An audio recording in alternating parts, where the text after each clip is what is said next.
And now let me welcome on to the A-10 Insider Podcast, the Atlantic 10 regular season champion, Mike Rhoades. Mike, I was just asking you, man, you're not going to wear the net around your neck? That's not something that just is with you every day? You're not really an accessories kind of a guy? No, I don't. I leave the trophies and all that stuff in the garage. Wife's orders. So no, that's for the players, for the coach. You enjoy it that night and you move on to the next one. How did you guys celebrate winning the A-10 title? I mean, work's not done yet, right? No, we got a lot of stuff ahead of us. We want to get another trophy and go from there. But I told the guys really enjoyed that night and the next day. We had Wednesday off. For me, I went home, had a couple slices, watched the game with my wife, and then got up the next day and on to GW. Yesterday, just watched a lot of tape, but just really proud of our guys. So you're a proud coach, but there's a lot of work ahead of you. Mm-hmm.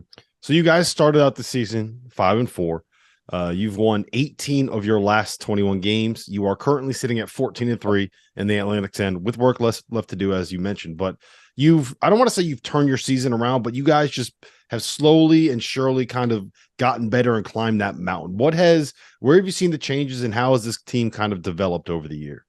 Yeah. Well, look, early in the year, we were missing Ace, and he's potentially a player of the year in the league. He's one of the best point guards in the country, and he's had an awesome year. But I don't care. You lose your point guard, your best player, your best defender. The things are going to suffer. But then I just think we had new guys. We had a lot of new guys. We had guys with different roles from last year.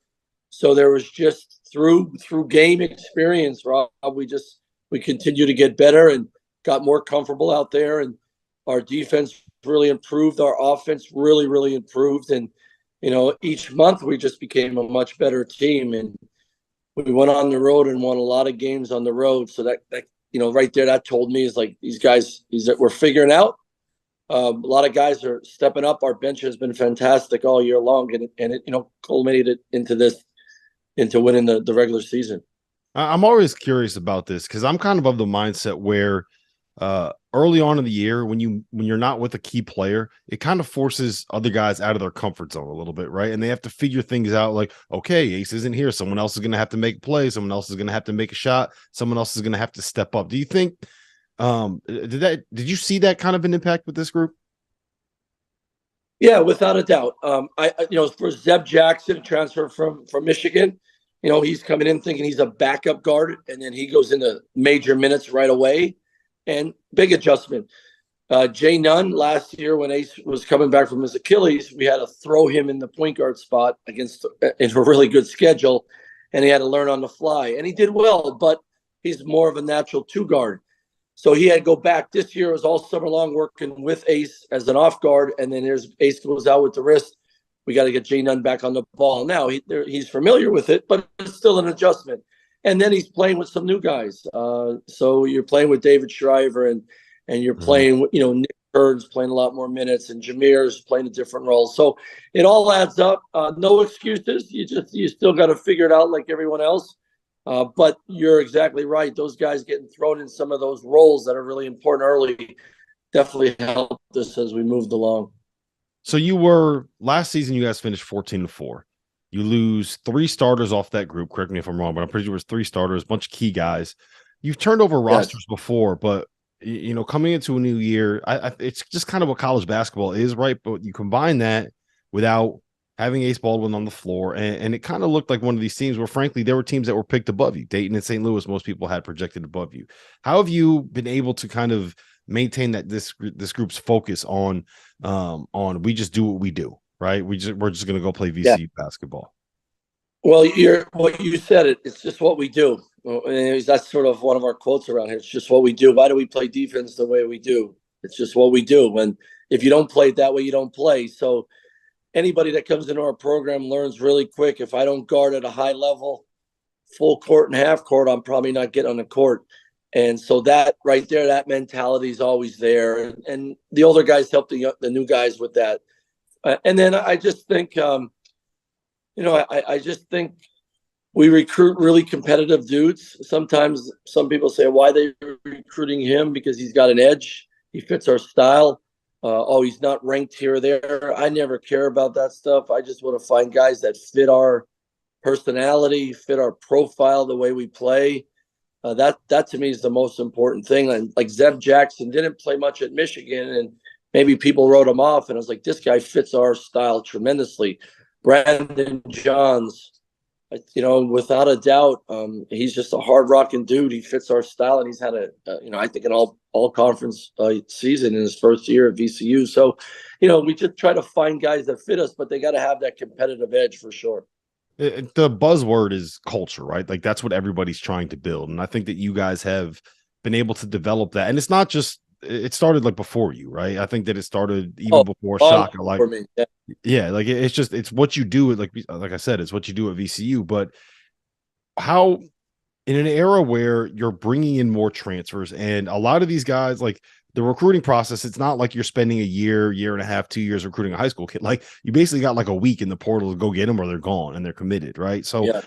How were you able to identify guys that quickly? Was this just kind of, you were a little fortuitous? Did you already know them and have a previous relationship? Like how that's a tough edge to kind of balance, right? Right. Well, for the transfer portal stuff, we probably, we didn't do well during COVID in the portal. There were bad fits. It just didn't work. So we made sure that we were going to get it right by, a deep dive into making sure it's a good fit. We recruited Brandon Johns and Zeb out of high school. So there were pre-existing relationships there.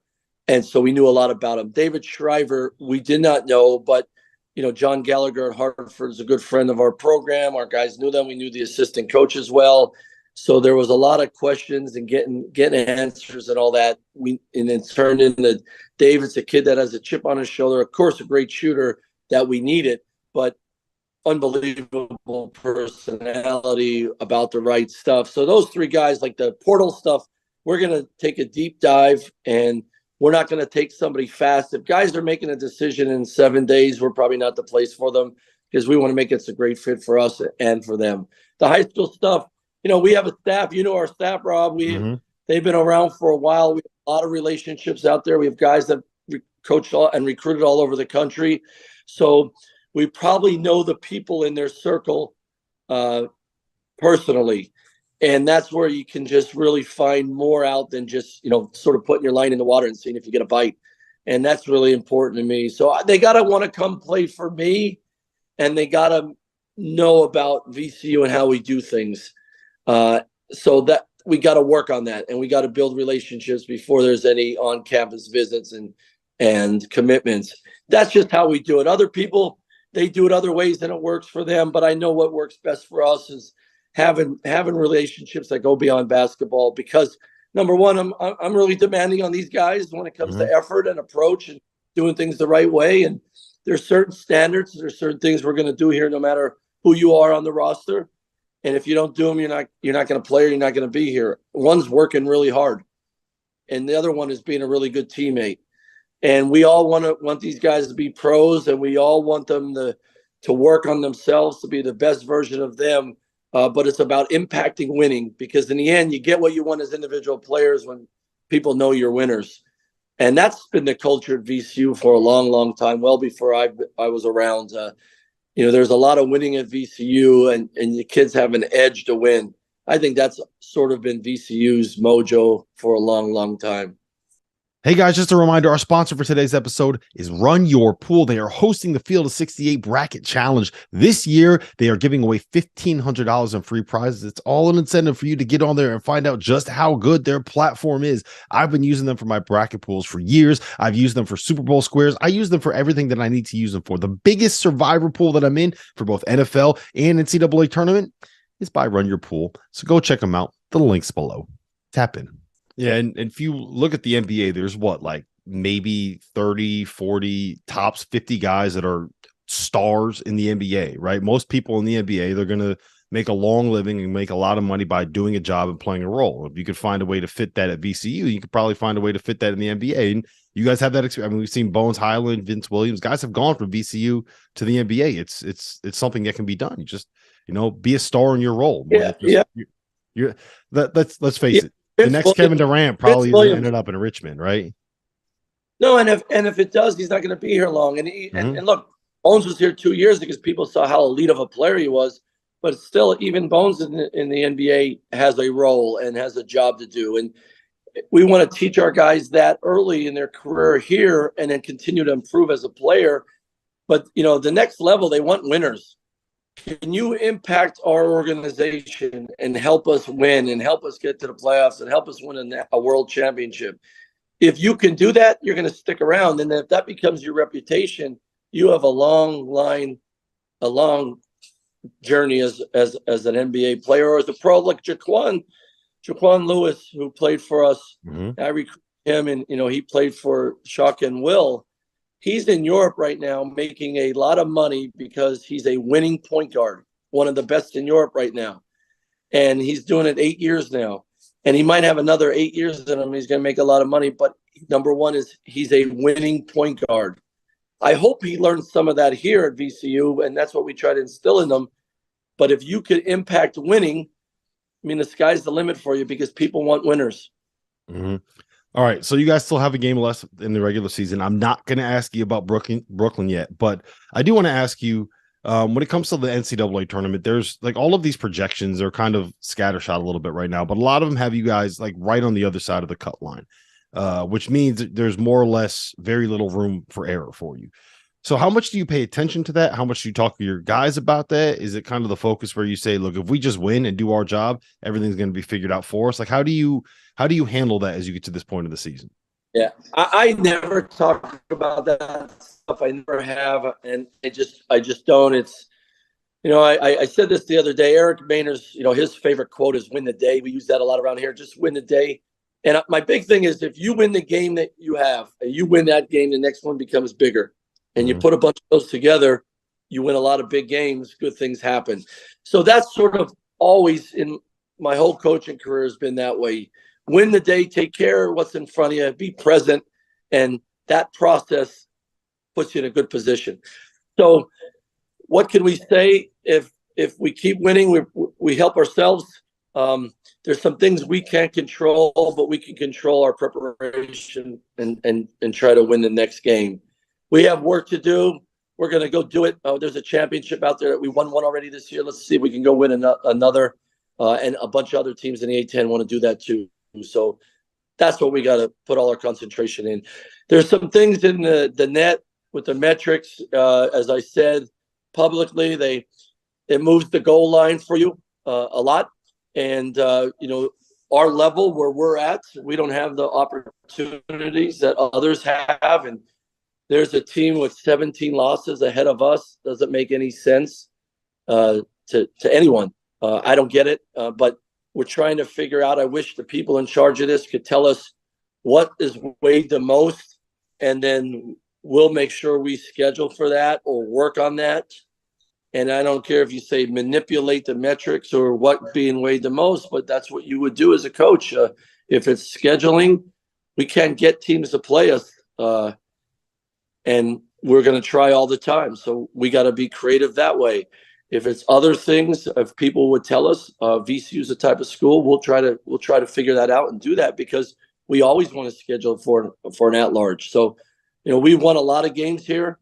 We're in a good position. If it was the old RPI, we'd be in a really good position. It's the net. I hope if teams are watching us play, I think they see we're a pretty good basketball team and we would play anybody in the country, I think, to a high level. So let's see, let's take care of business that we can take care of, and let's see what happens, what other people think. All right. So I have an amazing stat for you. This kind of blew my mind when I looked it up. Your guy, Shaka Smart, just won his first ever regular season title at Marquette. I'm just going to open the floor to you, brag on him a little bit, man, because what he's done this year, it's so fun to watch him succeed. On the same night. So when I walked in the media, the presser afterwards, they told me. So I'm so happy for him. I'm so proud of him. Just what he's done at Marquette this year, and I've watched a few of their games lately, and just the way they're playing, the energy. I mean, I'm excited for he and his staff and his team. There's so many people here at VCU that root for him all the time. And then, that staff, Mike Morrell won the regular season, the Asheville, and Mike Jones at UNCG. They're playing. I think they came in third, and Jeremy Ballard is fighting for fifth right now, which is great. So a lot of guys, our whole basketball family at VCU, coaching family, everyone's doing well out on their own. But to watch Shaka, number one, everyone knows he's a heck of a coach. The inside stuff that you don't know about, the way he has relationships with his players, to get them outside of their own mind to go play the right way and play free and play aggressive. And at this time of the year is pretty special. So I'm going to continue to cheer them on and watch them. So just really excited for him. A big talking point around the Field of 68 has been the fact that Shaka wears the long sleeve kind of the tight shirts and then the dry fit polo on top of it. How do you feel about that style? Because I like it. That's what I wear. But a lot of people are roasting him for it. Wear that. I guess I think when they wear that tight stuff, I think it makes them feel like they look tougher, or maybe their abs are showing a little bit more. Those two guys have abs. I go with the quarter zip. I'm good with that, so I keep it strictly vanilla. Yeah, I'm to the point where I kind of have to start making that decision as well, man. It's sit-ups are hard to do when you got two kids around the house. Exactly. All right, well, listen, Mike, again, congratulations. You guys had a great season. Good luck against GW. I look forward to seeing you up in Brooklyn, and we'll see. Maybe you're gonna, if you cut down the nets in Brooklyn, are you gonna put that one on? Or are you gonna have it on? I'll put that one around. I don't know. I think some of the players will take it before me. But it's theirs. It's a players program. It's a players game. I'm glad that I'm at VCU coaching these guys. I've had a fun year with these guys, and I think we have a lot of basketball ahead of us. All right. Well, look. Best of luck, man. Thanks for being on. Thanks, Robert. Appreciate it.